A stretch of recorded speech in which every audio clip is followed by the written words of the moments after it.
各位小朋友晚安。今天珍珍老师要讲的这个故事是一本英文的绘本哦，它的名字是《爸爸的打呼声》。爸爸的打呼声，你的爸爸睡觉的时候也会打呼吗？我们一起来看看这本绘本哦。星期一，爸爸的打呼声像是恐龙的吼叫声，窗户嘎吱嘎吱的响，而且墙壁还震动着，所以妈妈就播放着音乐床。她试着睡我的床，但我太喜欢我的被子了，没办法跟妈妈一起睡。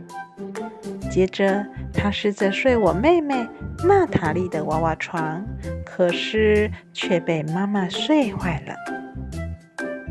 星期二，爸爸轰隆隆的打呼声像是地震一样，他把妈妈震下床了，所以他睡在浴缸里。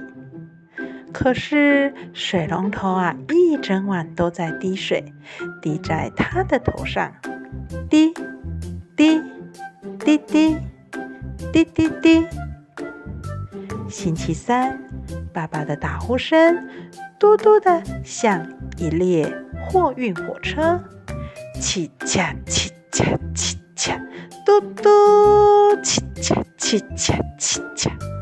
所以妈妈去睡在仓鼠小火腿的笼子里，可是它快被压扁了，而且这样很奇怪。星期四，爸爸的打呼声就像是一只大黄蜂嗡嗡的叫，所以妈妈睡到狗屋子去了。可是小狗罗福都没有闭着眼睛睡觉，一直很大声的嚎叫着。星期五，爸爸的打呼声像是烧开的茶壶的鸣笛声，所以这次妈妈让爸爸去摇尾的鱼缸里睡觉，但是爸爸吹出的泡泡声更大声了，这样对摇尾一点都不公平。星期六，爸爸的打呼声像是卡车的喇叭声，叭叭叭叭叭。妈妈呢，有一个很棒的主意，她让爸爸去睡我们的帐篷里，可是她却把所有的小鸟都吵醒了，然后这些鸟把我们也都吵醒了。毕竟这真的不是一个好主意。